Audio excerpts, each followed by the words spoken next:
I never thought a simple Christmas surprise would unravel my entire world. But looking back, it was the wake-up call I desperately needed. My name is Emma Thompson, and at 35, I'd built a life that looked picture-perfect from the outside.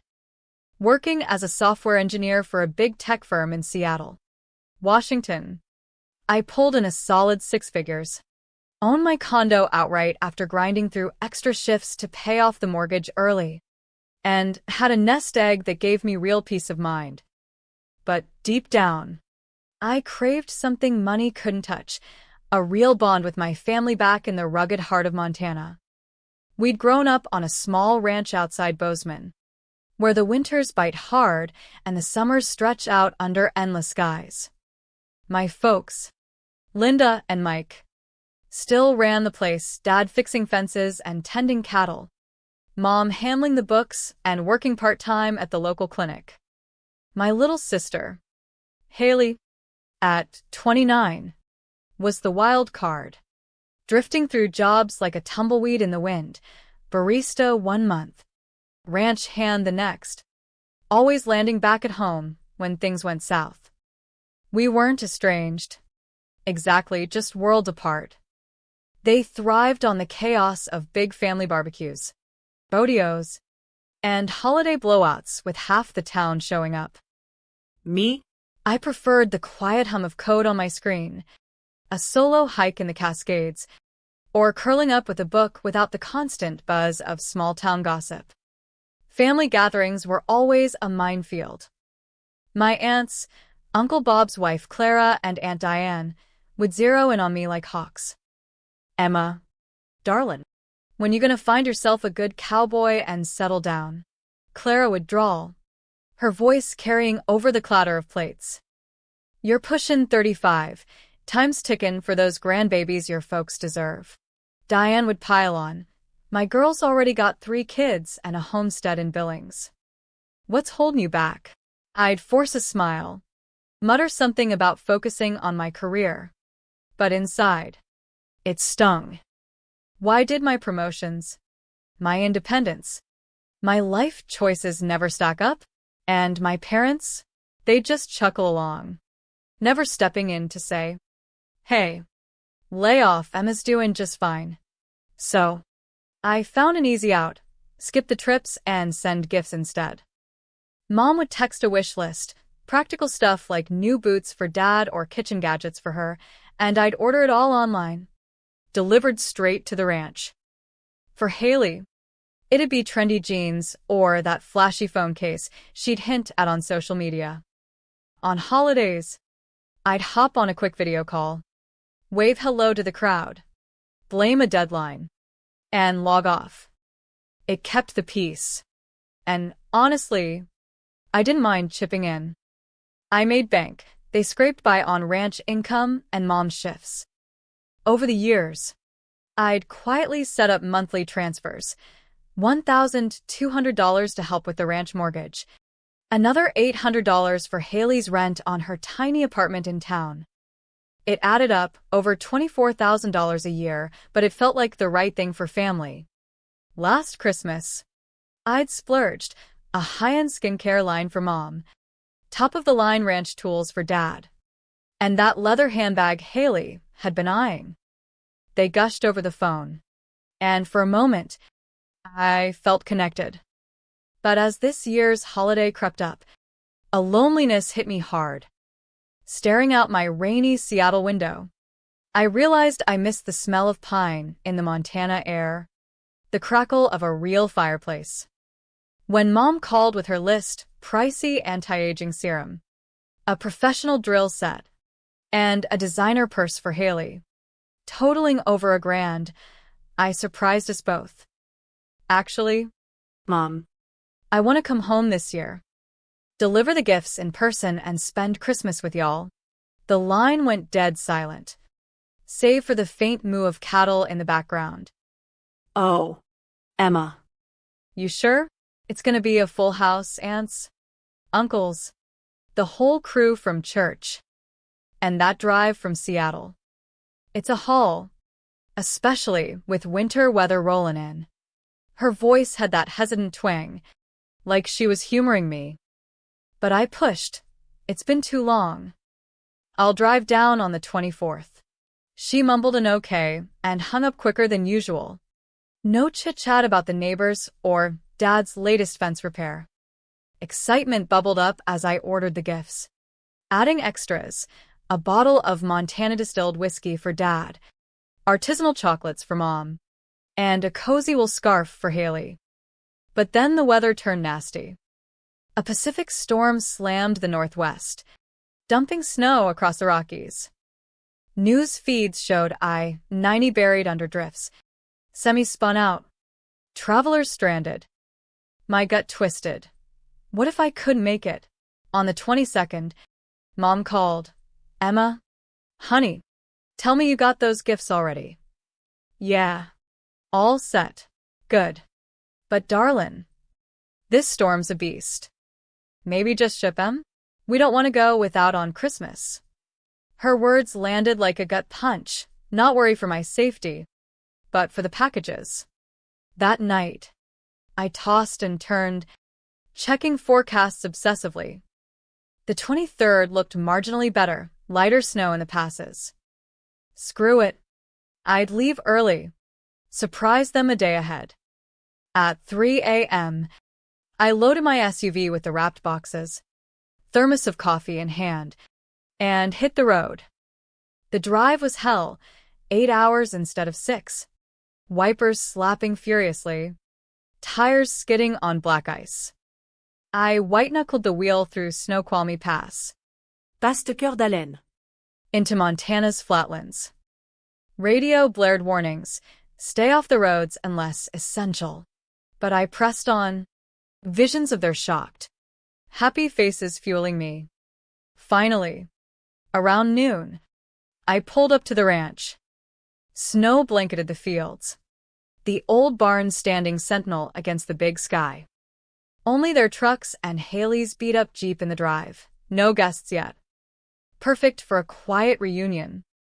I grabbed a few bags, used my old key to slip in quietly. The house smelled like fresh-baked cookies and would smoke. Voices drifted from the living room. Mom? Dad. Haley.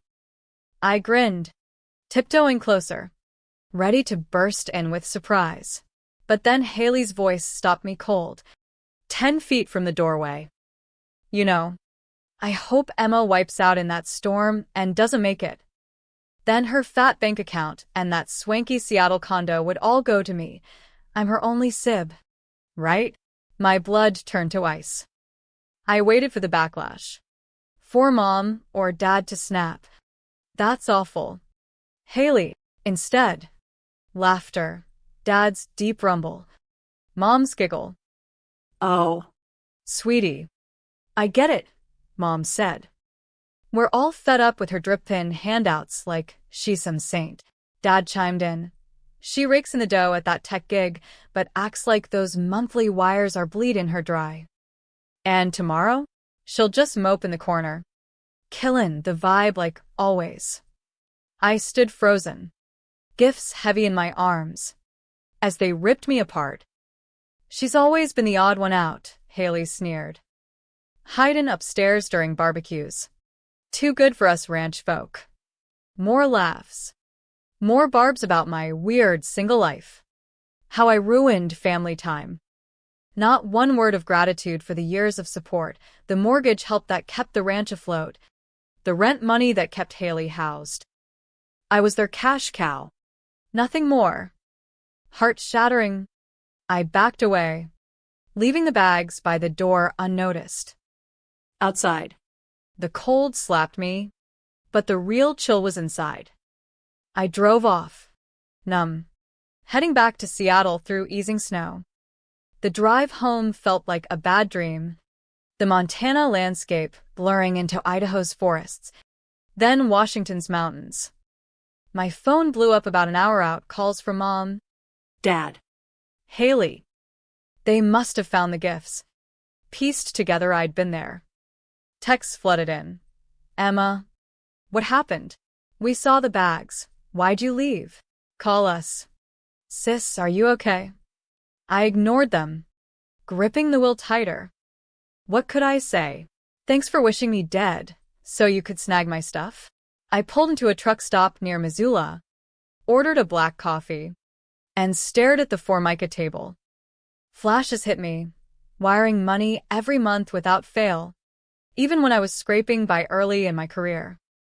That time Haley wrecked her Jeep, $3,000 from my savings to fix it. Or when the ranch hit a rough patch after a bad winter, and I covered vet bills for the herd. They'd thank me curtly, then radio silence until the next need.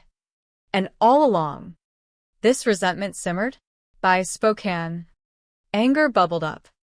I wasn't just hurt, I was furious. At myself for being blind, at them for the betrayal. Back in my condo that evening, I booted up my laptop, logged into the bank app. There they were, the auto transfers labeled ranch support and Haley's rent. Fingers hovering. I canceled them both, snapped screenshots, and group texted, "Merry Christmas. This is your real gift, independence." Then, Phone off. I crashed into bed, exhausted but strangely lighter. Christmas Eve dawned gray and rainy in Seattle.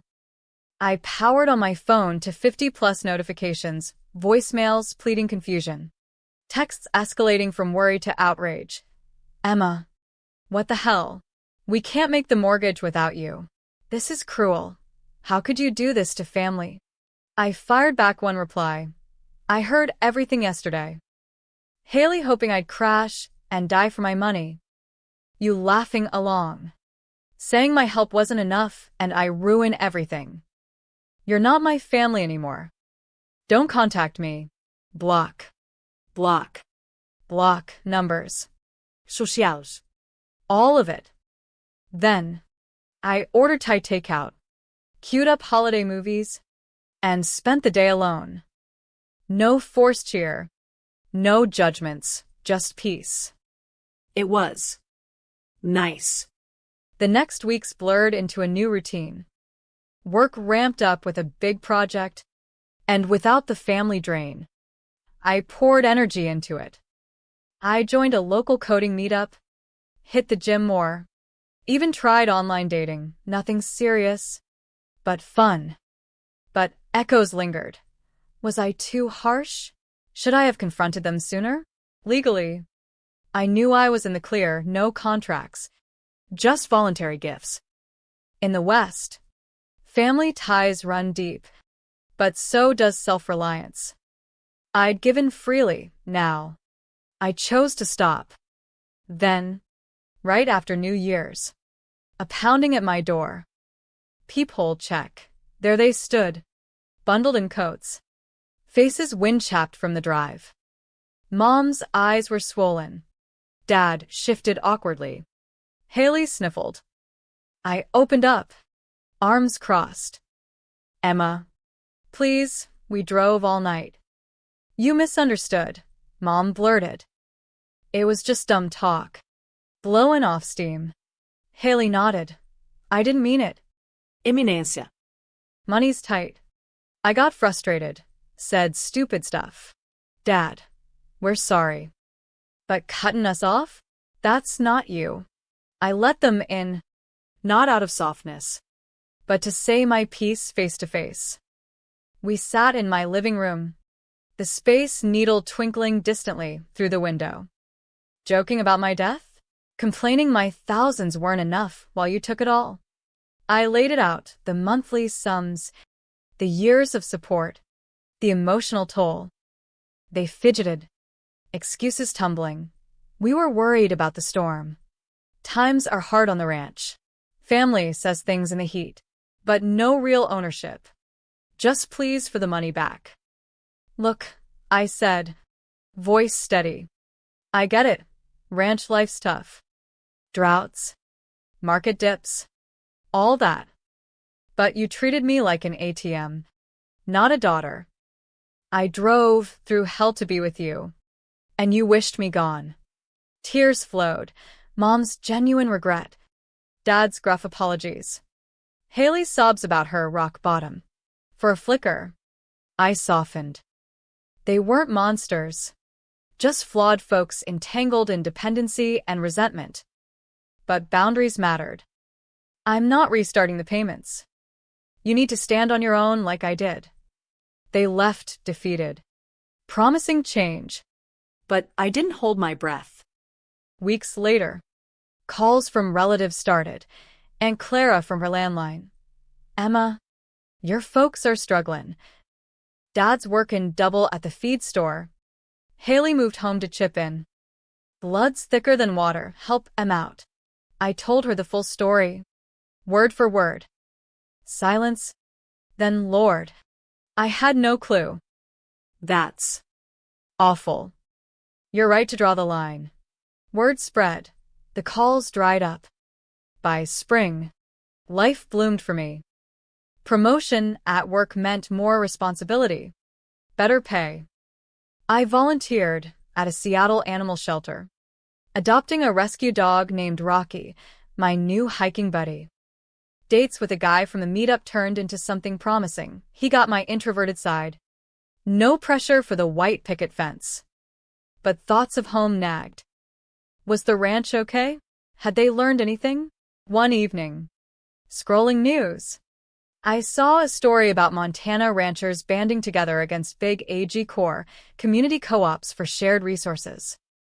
It sparked an idea, maybe help without enabling. I mailed an anonymous donation to the local co-op, earmarked for small operations like theirs. Nostrins. Just a nudge toward self-sufficiency. Summer rolled in, and with it, a sense of renewal. Seattle's rare sunny days had me out on the trails, Rocky bounding ahead, my mind clearer than ever. Cutting ties hadn't been revenge, it was self-preservation. But the humane side tugged. Family wasn't disposable, even if broken. I'd changed the plot of my own story, seeking not payback, but growth.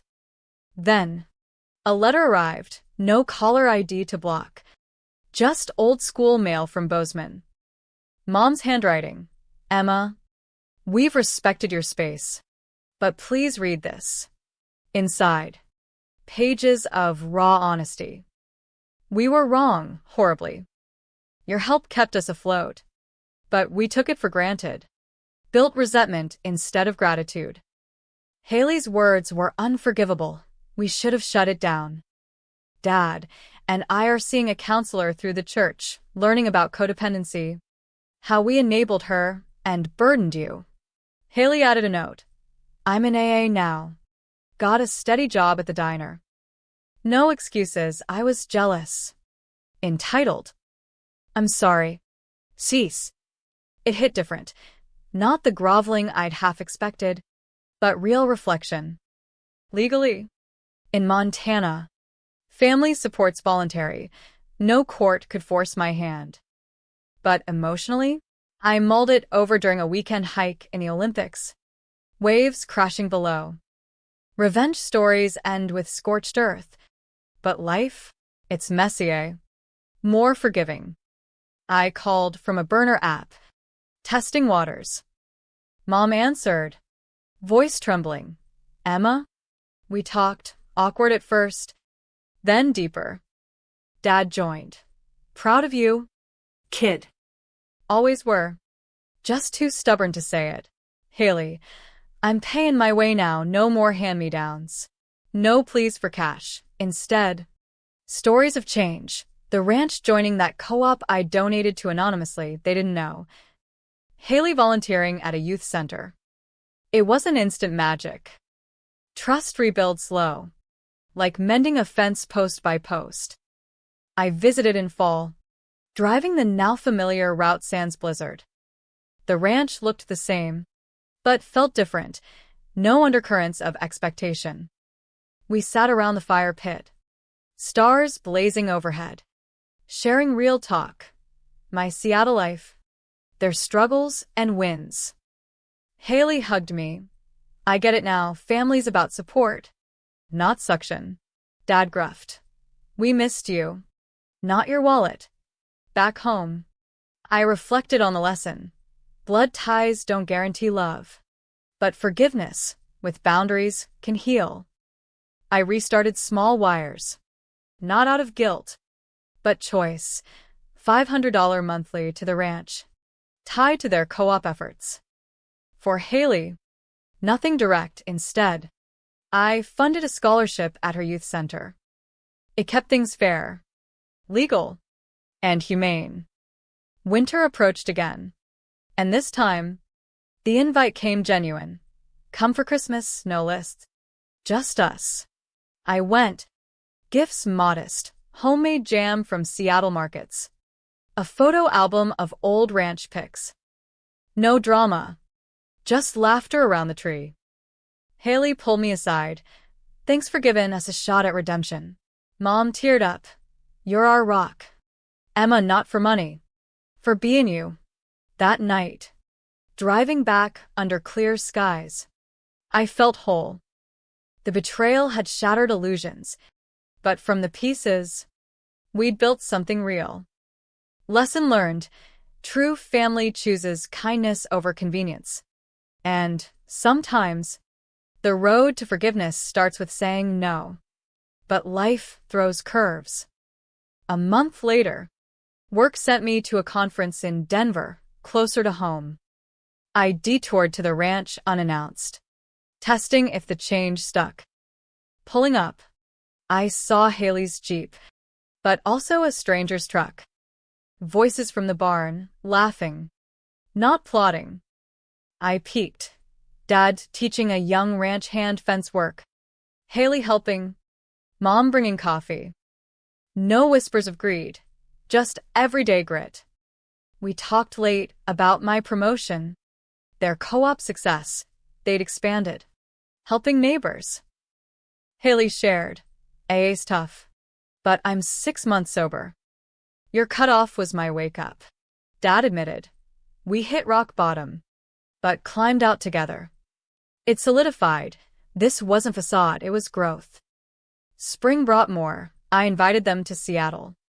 They came, wide-eyed at the city. We hiked Rainier, ate seafood, bonded without the ranch's weight.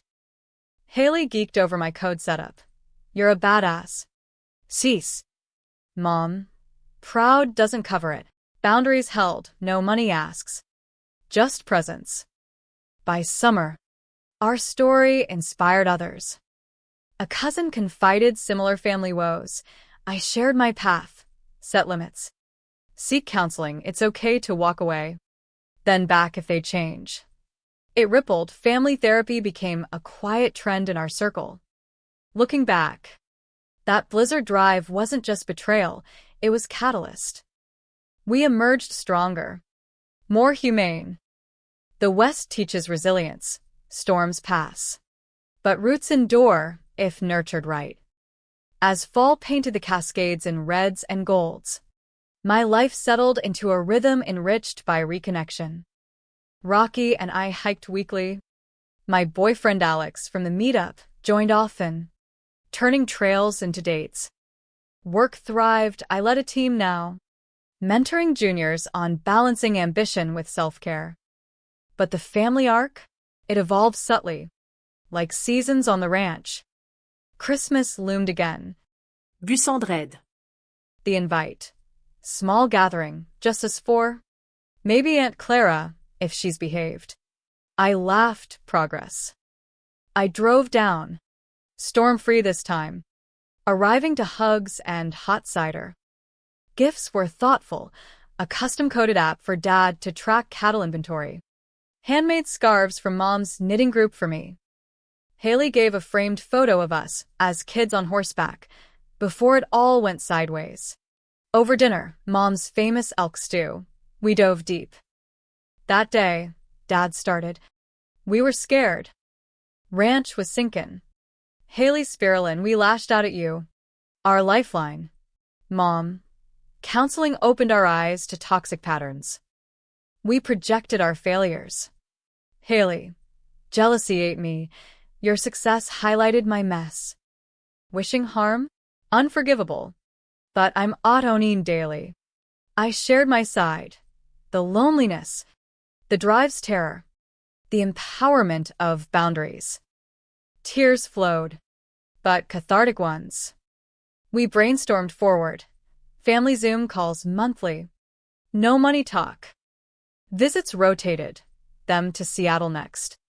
Legally, I updated my will, naming charities alongside them fair, not punitive. It ensured security without enabling. New Year's brought resolution.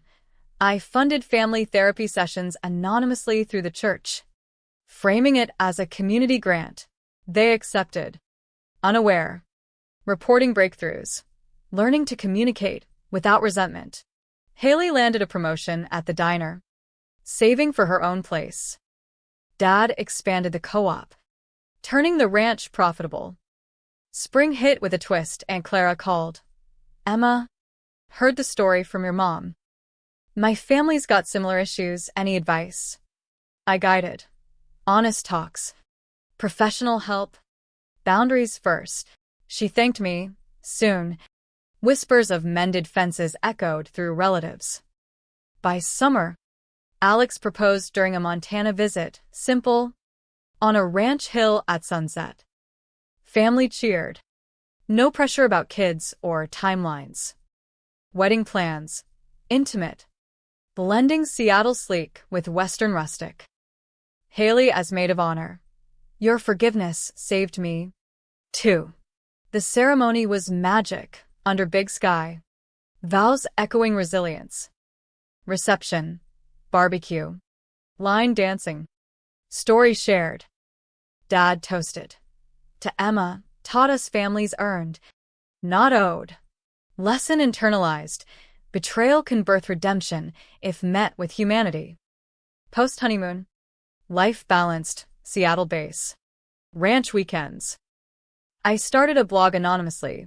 Tales of family drama turned triumph. Inspiring readers. Comments flooded. Your story gave me courage to set boundaries. It rippled outward. A year post-blizzard. I le visited solo. We hiked Olympics. Her sober and steady.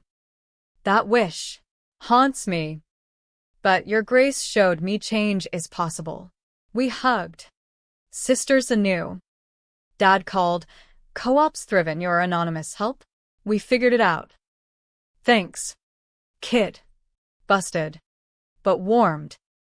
The journey taught. Revenge corrodes. Forgiveness with wisdom heals. In the West's vastness, space allows growth for all. 2 years on. The blizzard feels like ancient history, but its lessons endure. My life's fuller. Alex and I bought a cabin near Bozeman for dual living, Seattle for work, Montana for roots. Rocky's got acres to roam. Our family's transformed. Regular gatherings focus on connection, not cash. Haley's engaged to a steady cowboy, owning her apartment outright. The ranch? Profitable, thanks to co-op innovations Dad spearheaded. We volunteer together, Haley at youth centers, me mentoring tech for rural kids, Parents at church outreach. It's given back, closing the circle, reflecting. That shocking over here was an endgame. It sparked evolution. The unexpected? Redemption through empathy. Light lesson. Family's a choice. Nurture it with boundaries. And it blooms. In the American West, where independence reigns, true bonds withstand storms when built on mutual respect. I've shared our tale at local talks. Anonymized. Betrayal hurts. But humanity heals.